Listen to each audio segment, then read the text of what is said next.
इसीलिए तो उद्धव जी को भेजा भगवान ने। उद्धव जी को क्यों भेजा गोपियों के पास? यद्यपि ऐसा नहीं है कि वो उद्धव ज्ञानी थे तो वो भगवान उनको दे नहीं सकते थे प्रेम। ये तो इस अवतार काल में महाराज भगवान ने ऐसी लीला की जिससे कि जो एक विवाद चला आ रहा है निराकार और साकार वादियों का, कुछ लोग निराकार ब्रह्म के उपासक हैं, कुछ लोग सगुण साकार भगवान के उपासक हैं, तो आपस में अज्ञानता के कारण लड़ाई झगड़े करते रहते हैं। तो उद्धव के माध्यम से श्री कृष्ण ने इसका समाधान किया और उन्होंने ये एक बहाना ले लिया कि भाई ये तो ज्ञानियों के नेता है और इनके पास तो प्रेम है नहीं, मैं प्रेम दे सकता हूँ लेकिन मुझे अधिकार नहीं है, क्योंकि मैंने लॉ बना दिया ये कि मेरे भक्तों के द्वारा ही जो मुझे प्राप्त कर चुके हैं और जिनके पास वो प्रेम का खजाना है वही प्रेम दे सकता है।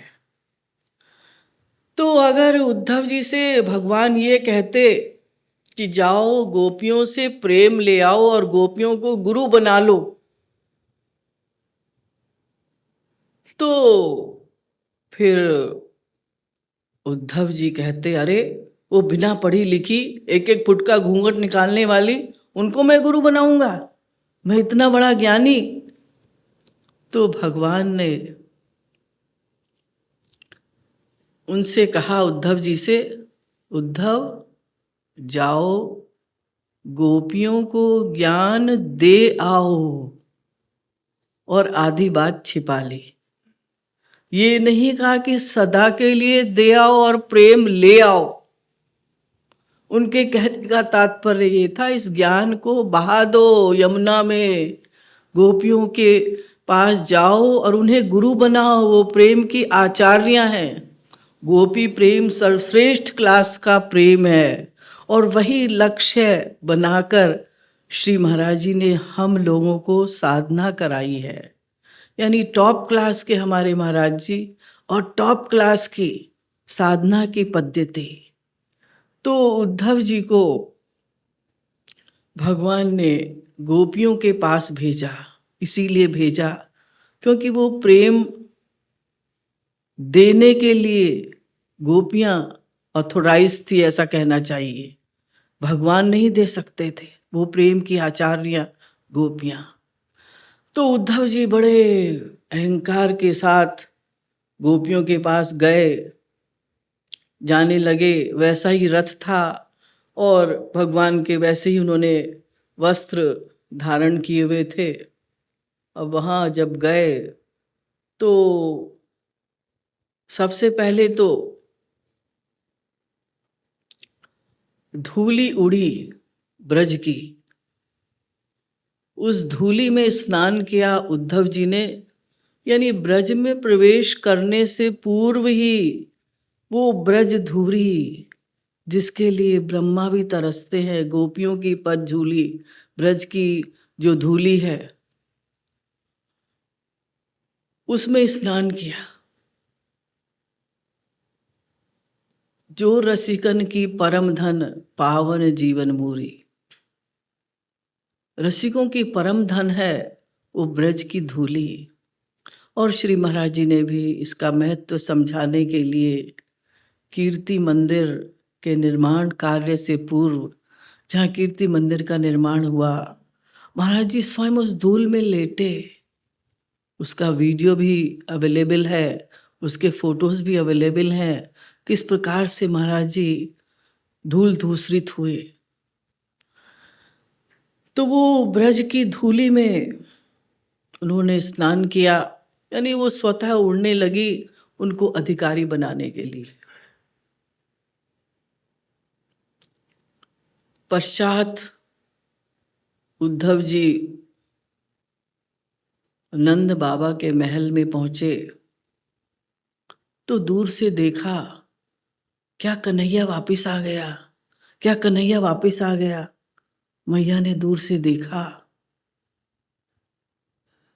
और भी जो महल में रहने वाले लोग थे सबने देखा और वैसा ही रथ था, वैसा ही श्रृंगार था उद्धव जी का, ठाकुर जी जैसा ही।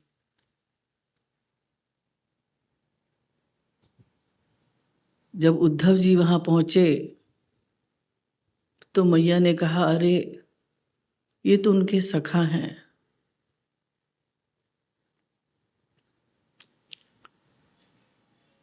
मैया उनसे हालचाल पूछ रही है। तो वहाँ पहुँचे, मैया ने कहा, क्या कन्हैया को कभी याद नहीं आती? गायों ने घास खाना बंद कर दिया, वो देखती रहती है मथुरा की ओर, कब कन्हैया आएगा, कब कन्हैया आएगा। फिर तभी नंद बाबा आ गए। मैया तो बात करते करते मूर्छित होकर गिर पड़ी। नंद बाबा ने पूछा, मेरा लाला कैसा है, मेरा लाला कैसा है?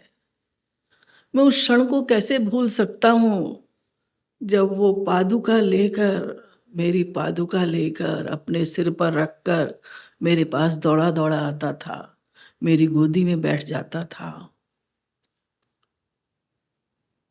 और फिर बाबा भी जोर जोर से विलाप करने लगे।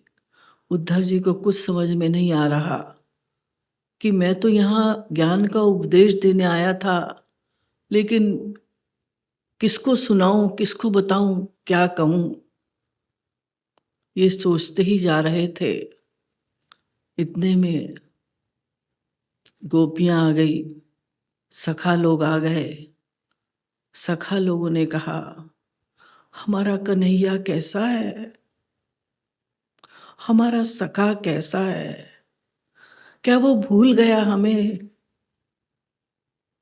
हमारी गोदी में सिर रखकर वो लेट जाता था, जब हम गाय चराते थे वो घोड़ा बन जाता था, और कभी हम उसके ऊपर चढ़ जाते थे जोर जोर से। उसका भोजन हम लोग सब साथ बैठकर खाना खाते थे, हम उसका छीन लेते थे, वो हमारा छीन लेता था। तो इस प्रकार से ये सब गोपियाँ और गोपों का बुरा हाल है। अंत में यही हुआ कि सुन गोपिन के बैन नेम उधो को भूलियो, गावत गुण गोपाल फिरत कुंजन में फूलियो, छिन गोपिन के पग परत धाई धाई द्रुम भेंट। गोपियों के पेड़ों से लिपट लिपट रहे हैं और गोपियों के चरणों में गिर रहे हैं। उद्धव जी की ये हालत हो गई।